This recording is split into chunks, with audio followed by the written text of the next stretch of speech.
This episode of Keys to the Shop is brought to you by Prima Coffee.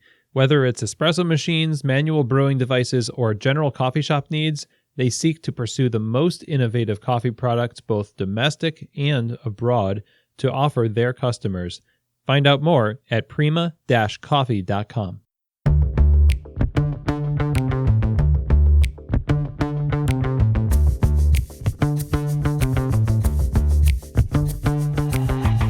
This is Keys to the Shop, episode 44, How to Navigate Mistakes and Failure.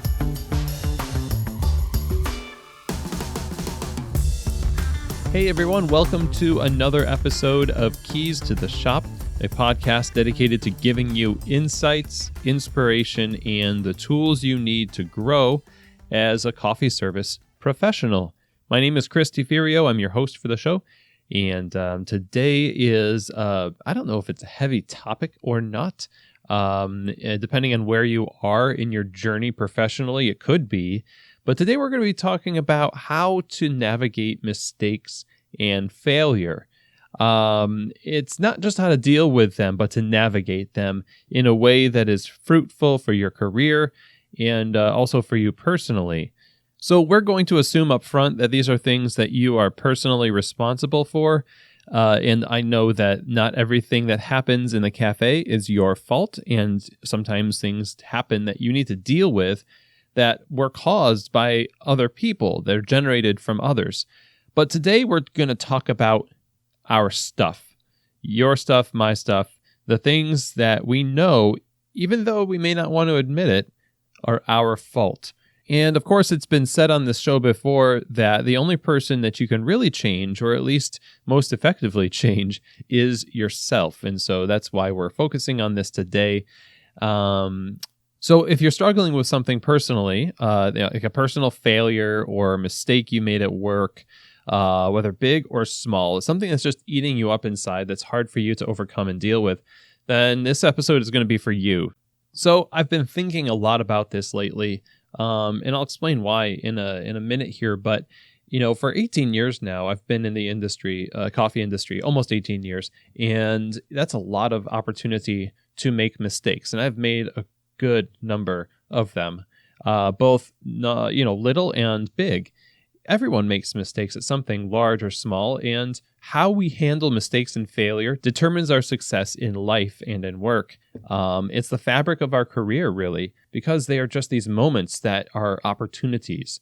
And we're going to start talking first about the innocuous things, the things that new baristas or anyone learning a new skill can expect to make mistakes on. They're not like really heavy things. And in the latter half of this episode, I want to talk about the deeper, more frustrating mistakes and failures that we encounter, things that we didn't even plan on encountering. But because we work in the service industry, especially because of that, we are under pressure a lot. And the kinds of things that come out of us are often just dredged up from a place that maybe we didn't even know the depths of until it was pulled out by a customer or a coworker or a boss or something like that. So I just want to talk about this subject of mistakes and failures because it's really important to your success and my success. And there's a lot of people I think that should still be in the coffee industry that aren't anymore because of mistakes that they've made that they feel are insurmountable, failures that they don't think that they can come back from. And I hate to think that anybody listening to this show today would take a failure that they've had and let it determine the future for them in the coffee industry. So let's talk about these problems. Let's talk about these things that naturally come up as we live our life and we work in these environments. So the first thing that you really have to own in your heart and mind is that mistakes are a normal part of the process of becoming good at anything. That includes bar work. Let's think about the people that you look up to. You look up to Pete Licata. Well, at some point, Pete Licata was very, very bad at his job. I was very, very bad at my job. And anyone who's good at something now used to really suck at it. And so imagine the people that you're like, oh, I wish I could emulate the way that they are on bar, the workflow, their latte art, their presence with customers. At one point or another, you might have been thinking, boy, I hope I don't have to work with that Pete Licata guy. He's really awkward with customers, or he's really bad at latte art or something. And I'm sorry, I'm picking on Pete Licata. I have no idea what he was like when he was originally a barista. So if you're listening to this, Pete, I'm sorry, but fill in the blank with any person you want. And it's more than likely that at some point they stunk up the place with pretty poor skills. So if you're in this place where you're learning a new skill and you're bad at it, you shouldn't be embarrassed necessarily. I'm not saying that you should feel ashamed for being embarrassed, but it's a natural emotion. It's not something that you should let derail you. Now, as far as I'm concerned, I've got lots of mistakes that I can talk about. So here are a few things that I've done on the bar that are, mistakes that are frustrating and inconvenient and could have let them get to me. I've knocked down drinks, hit coworkers with mops or brooms, forgotten orders. I've had to remake drinks, poured ground coffee into the hopper. That was fun. Left the place unlocked, set off the alarm, gave back incorrect change many times, bailed on the last half of the checklist, miscounted the morning drawer, miscounted the night drawer, forgot about catering orders a few times, burned a coworker, charged a customer twice many times, broke dishes, made decaf orders with regular only to find out later, served that drink even though I know it had a bad shot in it, spilled drinks on customers. I've ignored the cafe phone many times. So inconvenient. I've eaten behind the bar. Being late for my shift, I forgot about my shift entirely a couple times. Forgot to put the milk delivery away after a rush. Got tickets on company vehicles. And I'm sure there's a ton of other things. And if you've ever worked with me on bar, you could probably just email me, chris@keystotheshop.com, and tell me what I left out, because I'm sure there's at least 200 to 300 or 1,000 things that I've not really recollected or have just pushed out of my mind. Either way, all of that to say, getting over those little mistakes that you make on bar is part of becoming a good barista. You just have to know how to deal with it. And a lot of these problems are just technical problems. There's a whole process involved in this. If you ever watch the show The Prophet with Marcus Lemonis, I think it's on CNBC or something like that. He always talks about trusting the process. Well, when you work as a barista, or if you work in any environment where you've got to learn a new skill, you're entering into a process that naturally means you're going to be bad at first, make mistakes, and continue to improve over time. And hopefully you're in a position where in your shop, there are people giving you feedback and people that you can ask for feedback from. And it's just a normal process. So just like we addressed in episode 31, Essential Advice for New Baristas, you need to give yourself grace. So yeah, mistakes can be embarrassing, but it's not the final judgment on your character, and you need to be able to kind of take it on the chin, so to speak, and move through it, because that's exactly how you grow. So when you make a mistake on shift, don't let it derail you in your process of becoming a better barista or a better professional. It's just a little blip, a moment in time where a shortcoming in your skill set has been revealed. To take note of it and then make plans to fix it. And keep people in your circle that will help you through that process, be it your manager or your friends or whatever. And don't make a judgment of your ability to stay within the industry because you knocked over a set of shots for a drink or you didn't bust a table. Those are not biggies at all. And none of the stuff in this episode, I think, are things that should determine for you whether or not you should be in this industry. So here are some steps I think that are really helpful for dealing with these types of normal, process-oriented mistakes that you make on bar. So the first thing is you need to have a plan for these types of mistakes. Number one, that plan it sounds funny, but if you're not going into your job and trying to figure out what ways you can mess up, then when you do mess up, it's going to come as a complete surprise. I think it would be really helpful if you asked people around you, not just what to do, but also ask them, what types of mistakes are the most common mistakes people make on the bar? Ask your boss that. Ask your coworkers. What do new people usually get really wrong when they first work here? Some of that's going to be based on the bar structure itself. If you've got a really low amount of room for cups to sit in front of the espresso machine to build them, to build a drink, then spilling drinks might be something that is a normal part of life at that coffee bar. So when it happens, you're not going to be taken off guard. And it also kind of subconsciously allows you to embrace the idea of mistakes as a normal part of your life on the bar. In addition to planning for mistakes, you have to know, what will you do? What will you do when you spill a drink? What will you do when you forget an order? If there is a standard operating procedure already in place by a manager, like if something goes wrong, you'll want to lean on that. In lieu of that, if you don't have that in your manual, the best thing to do is to plan out what it is you're going to do. Are you going to freak out? Are you going to just look at your pants and say, well, there's espresso on them. What am I going to do now? There has to be a method. Do you clean the drink up completely? Do you keep going? Ask your boss, ask your manager, whatever, and get a clear path for a plan B, because mistakes happen. And if there's no plan in place, then it's going to be every person for themselves. And sometimes that can be very chaotic. The additional benefit here is that you know yourself well enough to know how you'll respond when tragedy strikes behind the bar. If you tend to be more emotional, this is a kind of exercise that might really help you on bar prepare for that impact. I know personally, I used to get really frazzled when a drink spilled because I was in a rhythm and it would just knock my rhythm off and I would just kind of freeze. But thinking through some of these things as, just a pragmatic reality helped me sort of view it as an event. It happened. I'm moving on. There's nothing I can do about the fact that it happened. That's my process. So, and it could look different for you, but planning out what you want to do is really important.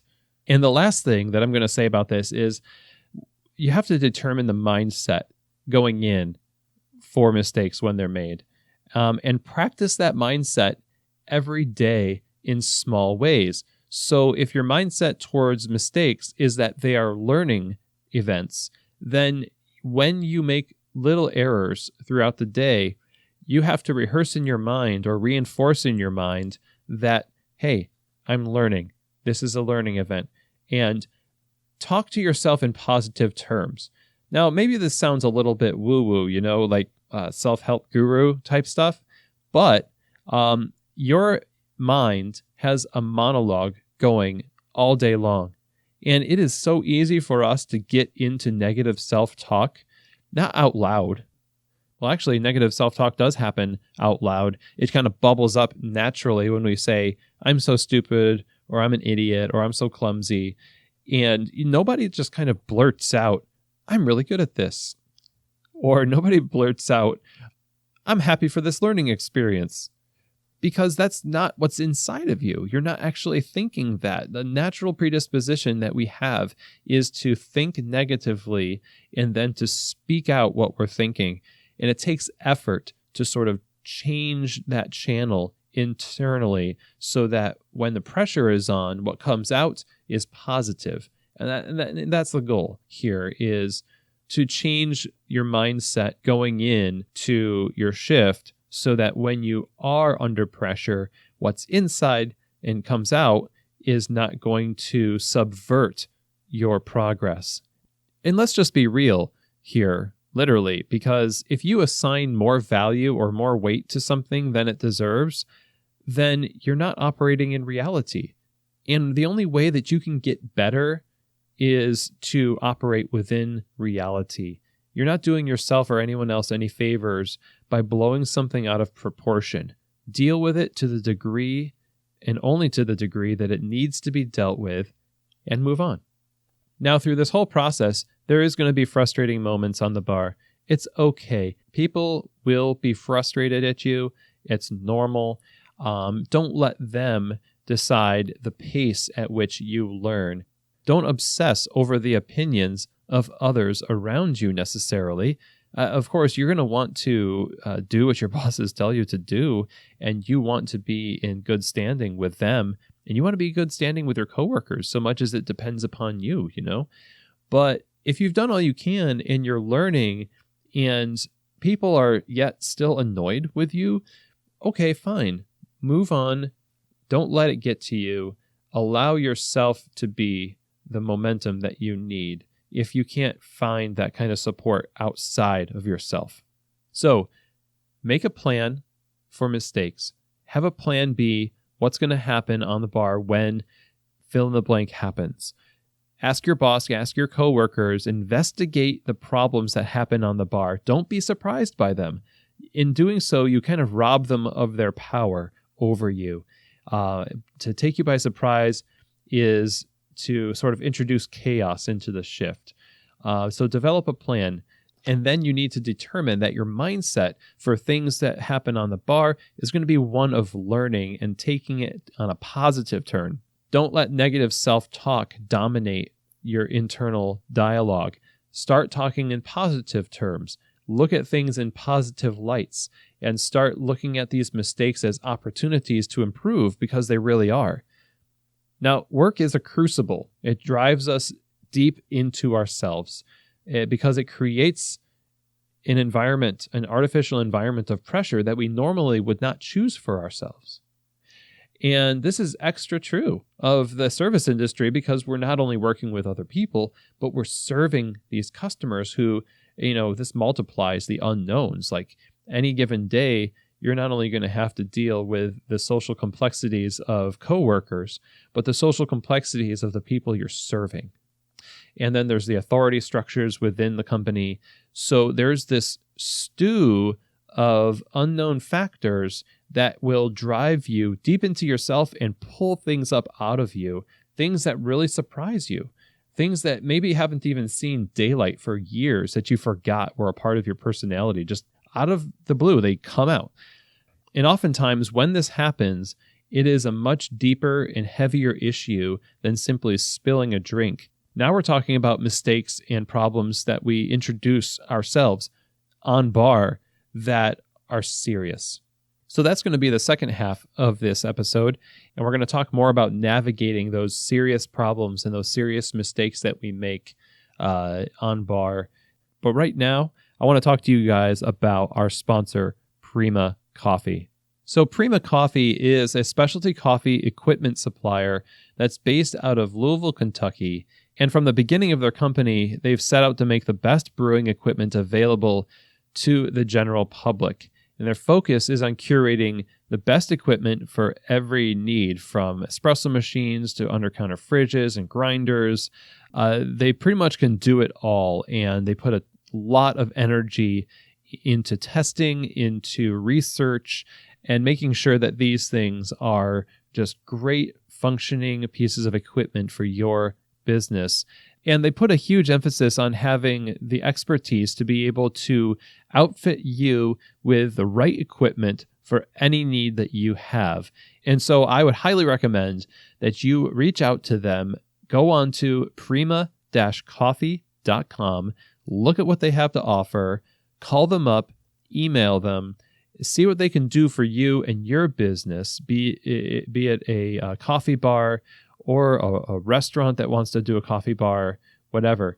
I've known everybody there for a while. They are a great group of professionals. I've always been happy with the service and quality that I've received from Prima Coffee, and I know you will too. So go check out prima-coffee.com.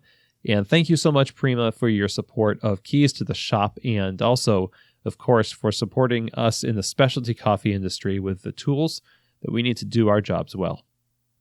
So the second half of our talk, we're talking about serious mistakes. We're talking about things that you're going to get called into the office for, these types of things, performance issues, perennial problems, systemic issues that you bring with you to the job.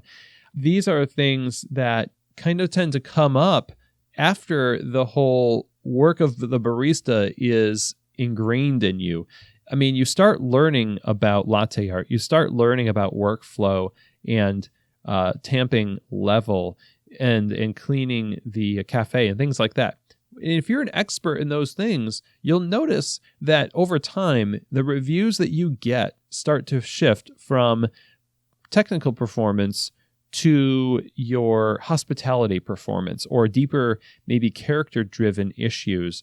Maybe it's that you're not really making a lot of eye contact with people when they're at the register, or maybe your service needs to improve, or there is a problem with tardiness that has come up, and it's not just about you being a technically proficient barista.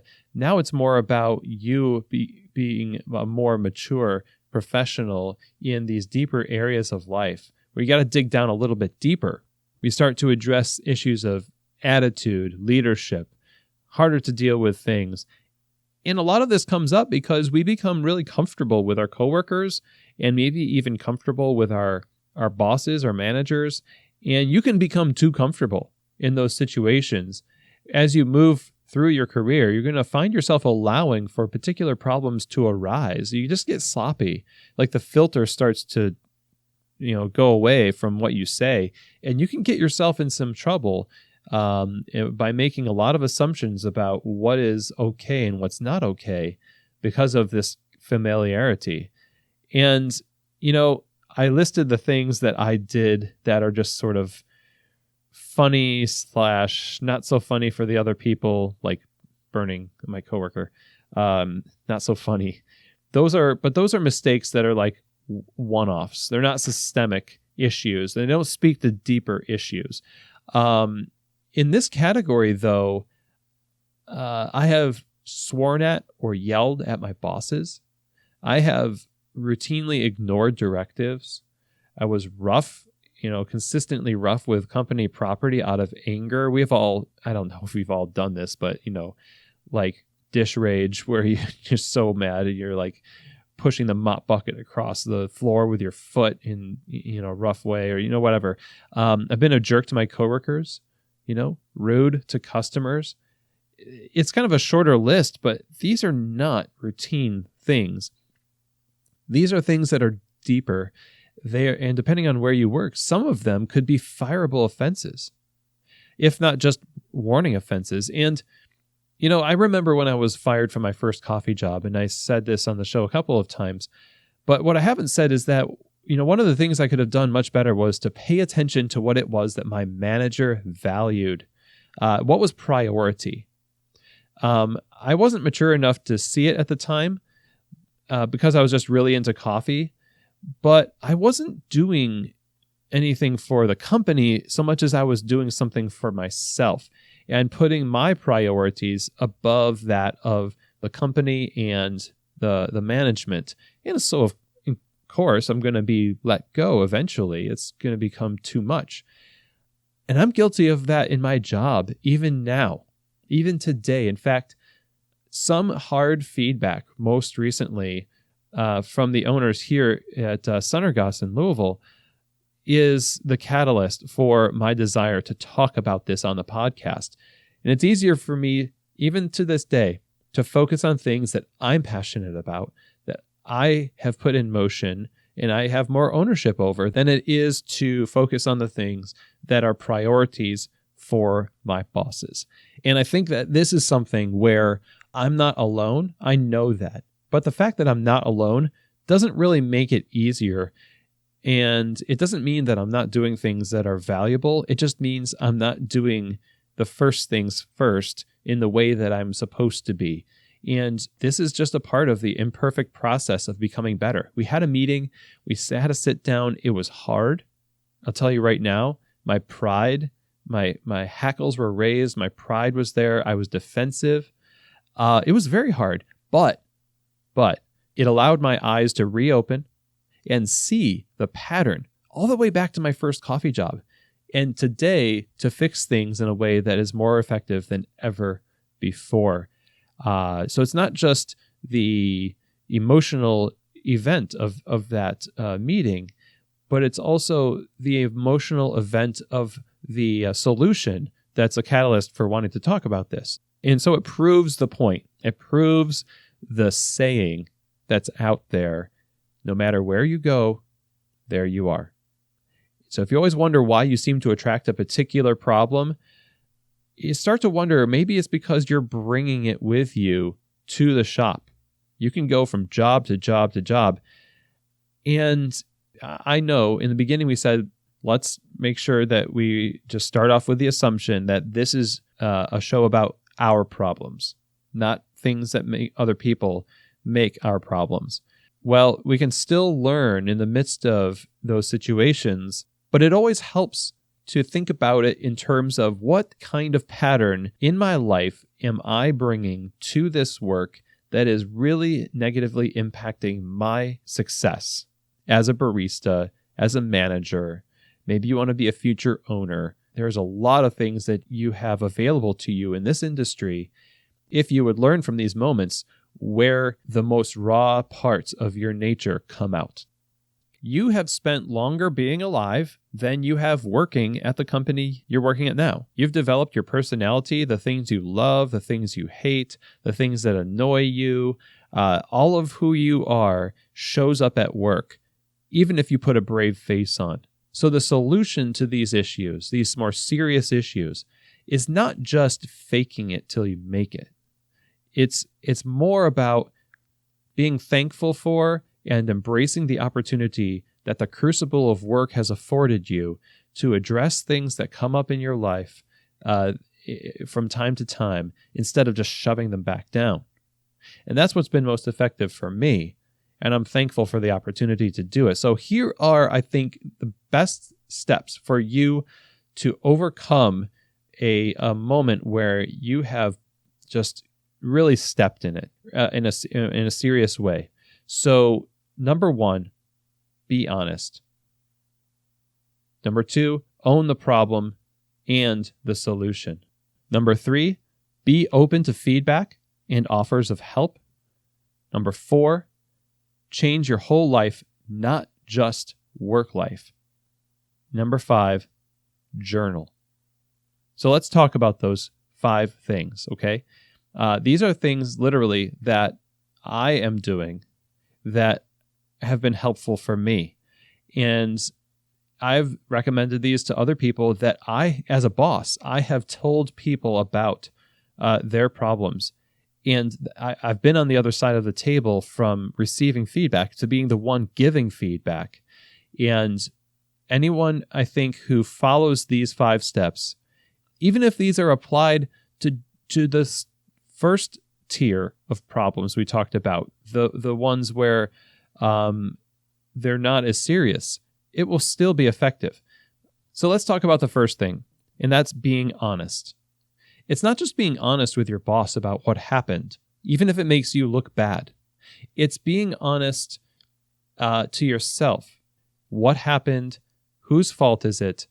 And really making sure that the details are all there and not kind of fudging the details. We're conditioned to tell people things that they want to hear. So in my case, it was easy for me to pretend, to want to tell my bosses that I was working on a thing.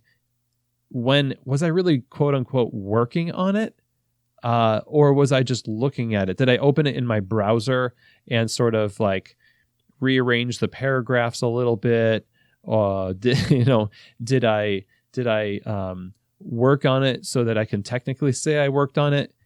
It's kind of a white lie if you say that, right? So don't tell them that you did it when you didn't, but you'll do it better. Just say you didn't do it, and you can tell them why. You can tell them that you're busy, or it's the tyranny of the urgent, which in my case, if I'm not working on that priority item, it's not that I'm not doing valuable things. It's I'm allowing myself to be driven by the urgent, but not as priority things in the business. So that's being honest. Don't be deceptive about it, because there's going to be a temptation to have that happen. So overcome that and face it straight on. Number 2 is pretty related. It's ownership. So honesty is also ownership, but own the problem, but also own the solution. This means that you bear the guilt from, failing, right? Sincerely, but also show that you've thought through enough about the problem to have created solutions on your own. And don't just show up to a meeting and make people prescribe solutions for you, okay? So what this looks like is, if you make a mistake, take time immediately to start thinking of ways not only that you can make it up, but ways for you to prevent it in the future, and present that to your bosses and to the people calling you on the mat for that issue. I think this is enormously helpful because it not only shows that you own the problem, but you own the problem enough to start generating solutions. It shows that you're sincere when you apologize for something. The best apology is changed behavior. And I'll tell you, as a boss of other people and a man who has bosses himself, I can change myself quicker than somebody else can change me. In the beginning of this episode, we said how the person that you can change the most effectively is yourself. That's so true here. And your managers know it. Your bosses know it. So show them that you've been thinking about this and taking it seriously. And they'll know that not only do you respect yourself, but you respect them and their company. So the next thing here, you've got to be open to feedback. We started saying you have to be honest. Next, you have to own the problem and own the solution, and then receive feedback humbly and let other people help you. It's easy, especially if you've started to generate the solution, to say, no, I got it. I'm going to take care of this myself. But that's not going to make as big of an impact, especially because this is a team sport when you work in service. It's not just one person making all of the moves, all right? The kind of feedback that you're going to need comes from the people who are calling you on the mat for your behavior. So continue the humility. This is difficult. It's difficult for me because I want somebody to think that, okay, we're going to wipe the slate clean.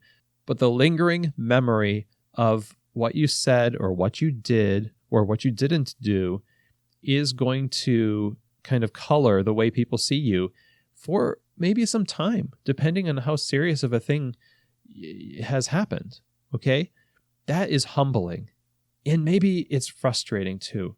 And I want people to see me differently. But when I'm in my most honest place in my mind, I think, well, I asked for that. I need to work so that the opinion that others have of me is different than the opinion that they have of me now that I have basically created. So humility is needed here to receive feedback from other people. You can ask your coworkers, hey, maybe you can keep me accountable for this. It takes a team, and it's just like anything of value. You can do some stuff on your own, but really, nobody is a self-made man or woman. Nobody is. This podcast is not a successful podcast unless I provide you value and you reciprocate by listening.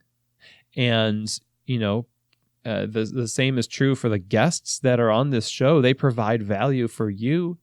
And it takes all of us together after the same thing to create a really successful movement. And if you hope to change something that's deeply held within you, then you're going to need help in doing that.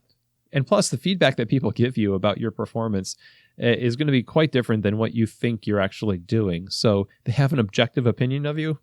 Please do listen to that. So number 4 is change your whole life, not just your work. I'm not telling you to upend everything in your life, but if you're constantly late for a shift, if it's a morning shift, there are some things that are unavoidable. If you've got to stay up late at night all the time, maybe a morning shift or opening shift is not for you. But sometimes the decisions that we make with our free time, they are going to bleed over into our work life, and that becomes a problem at work. So it's not just buying another alarm clock. A lot of times it's adjusting a lifestyle choice that you make that you know will have a negative impact on your work. Now, this is assuming that you want to change. Now, if you always want to be late for your shift, and you know you always will be late for your shift if you open in the morning and stay up late at night, then eventually you probably will not be working there. But if you want to change, it requires a lifestyle change, something that adjusts outside of work that affects work. So just like I said before, who you are and who you've become over your lifetime is who you bring to work. So if you want to make a big change at work, oftentimes it requires changing parts of your life in order to affect the change at work. And mostly, I think I'm talking about practicing the change that you want to see. So if somebody gives you the feedback that your customer service isn't that great, you're always looking down at the counter, you're kind of mumbling, you're not making eye contact with the customers, they're having to ask you to repeat things. If you go into work for, let's say, 4 8-hour shifts a week, and you determine, just like, pull yourself up by your own bootstraps, I'm going to look at people, I'm going to talk loud and all this stuff. That's great. That's perfectly fine. But if after work you revert exactly back to the same state and you're not practicing those things at the grocery store or at the gas station and things like that, then it's not going to take effect that much. I mean, this is kind of like immersion language learning. So if you want to make eye contact more at work, you probably just need to make eye contact more in life and look and see if that's potentially where some of this is coming from. For me, these things tend to be true. Like, I have bad penmanship. So if you look at anything that I've written by hand, it often will look like a fourth grader wrote it, which is probably an insult to fourth graders everywhere. And I've been thinking, man, I just want to get better at penmanship. Now, if I practice for 20 minutes a day, my penmanship, A, B, C, D, and I just write it over and over and over again, besides getting carpal tunnel, I might get slightly better at my penmanship. But if I'm writing the same way normally throughout the day, and I only practice writing when I'm practicing, it's not going to take effect. I just have to practice all day long. I have to be conscious and mindful of the change that I want to see happen and saturate myself in that change. So I think that is what I mean by change your whole life and not just your work life, because the real change happens when it becomes a part of you and you're mindfully affecting that change as a habit of how you are now. This is who I am now. I make eye contact now. I prioritize and follow through on things now in home, just like in work. And the practice of integrating that change into your whole life is really going to be fruitful.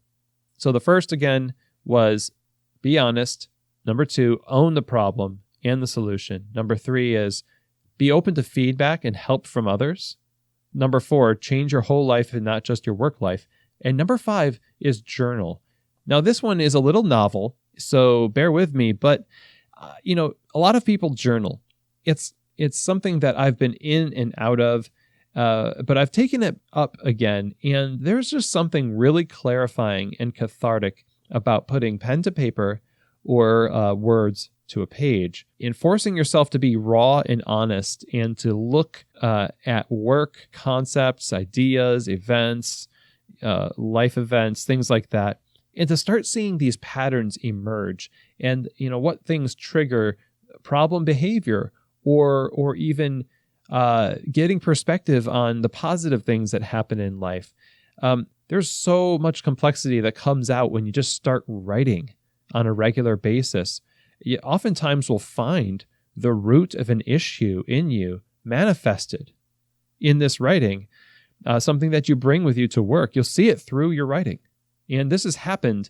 I do something called morning pages, where you just wake up and you start typing. Anything really. You can type the words, I am typing now, what am I doing, ... and continue. But the whole idea is to continue to allow your brain to put into words abstract thoughts, turn abstract thoughts into concrete thoughts. And what this allows you to do is chronicle your progress. You can look back years from now and see where your mind was at, especially if you're doing just raw brain dump expression onto paper. I really am an advocate for this because it's helped me so much. And these 5 steps have been to date extraordinarily helpful for me, not just in my work life, but also I find that at home as well. Separation between work and home sometimes is just artificial. We are who we are, both at home and at work. So failures and mistakes made in the cafe are like failures and mistakes made anywhere else in life. If you address them in the proper way, they can be the most important thing that ever happens to you because they tend to address the deepest parts of who we are as people.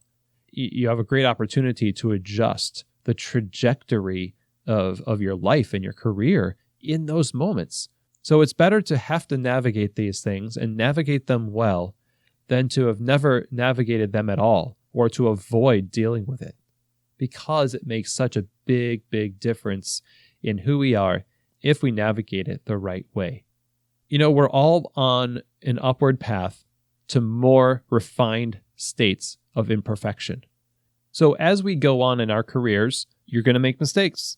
And our imperfections are opportunities to kind of ascend to a higher plane of professionalism if handled the right way. It's not a license. When you embrace imperfection, it's not a license to just stagnate and to leave these mistakes unaddressed. If you never address these things, or you never experience these types of mistakes, these deeper ones, or even the mistakes of just being a new barista or learning a new skill, then you might not be experiencing as much as you could from work, because work is like this crucible for your soul. And some of the most deeply satisfying things that happen to us happen on the other side of the biggest challenges, both professional and personal. So if you find yourself up against it, and you're just in a meeting where your behavior was discussed, or you're making mistakes on the bar that you're embarrassed about, but they're not exactly the end of the world, I hope that some of the things that we discussed in this episode are going to help you navigate those things well. If you have any questions, feel free to email me, chris@keystotheshop.com. I'd love to share more with you. If you're going through a hard time at work and you need some more clarity, I'd be happy to do what I can to help you out, because, we're all in this together. I want to see you successful in the coffee industry. And that's the whole purpose of this podcast, is to help you in your career in coffee, to give you insights, inspiration, and the tools you need to grow as a coffee service professional. And each one of those things is very important. And hopefully the content today was something that fit right in with that mission. Now, if you want to know more about Keys to the Shop, of course, you can go to keystotheshop.com and visit the resources tab on that website. You'll find the show notes for this episode and every other past episode. Hit the episodes tab and you'll see all of our past episodes available for you to listen to as well. I mentioned also earlier that you can email me, chris@keystotheshop.com. And if you found this episode helpful and are thinking of somebody as you're listening to this that would really benefit from it, do me a favor, do them a favor, and share the episode with them and spread this message around. I think it's going to make a big difference in the industry. Well, I hope that you all have a great week. Go from here and just embrace these mistakes. Embrace the fact that mistakes happen, and we are just fallible people who make mistakes, and take some of the steps listed in this episode and apply them to where you are now in your career, and see if these won't just help you overcome and become a better professional and advance yourself and your career at the same time. So thank you all so much for listening. I'm honored by the time that you spend at Keys to the Shop listening to this show, and I want to strive to make it more valuable to you every episode. So as always, I hope that this episode, along with every other past episode on the show, has given you keys to the shop.